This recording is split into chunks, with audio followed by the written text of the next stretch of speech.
Welcome to our channel. Today, we are diving into the basics of project management. Project management is the art of planning, organizing, and overseeing tasks to achieve specific goals. It's a crucial skill in every industry, ensuring that projects are completed on time, within budget, and to the desired quality standards. Key phases of project management.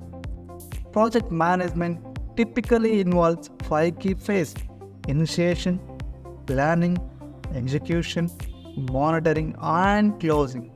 Plays a vital role in the success of a project. The roles of a project manager. The project manager is an art of responsible for leading the team, managing resources, and ensuring the project problem solvers and leaders. Tools which are used in the project management.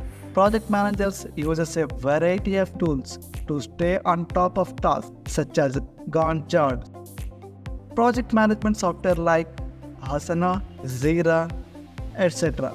on regular status of meetings. Why project management is so important? Effective project management ensures that goals are met efficiently, resources are used wisely, and risks are minimized. It brings order to what would otherwise be chaos. Project management is an essential skill that can make a significant in the success of any project. Stay tuned for more in-depth tutorials on the channel. Don't forget to subscribe and hit the bell icon to get notified our latest videos.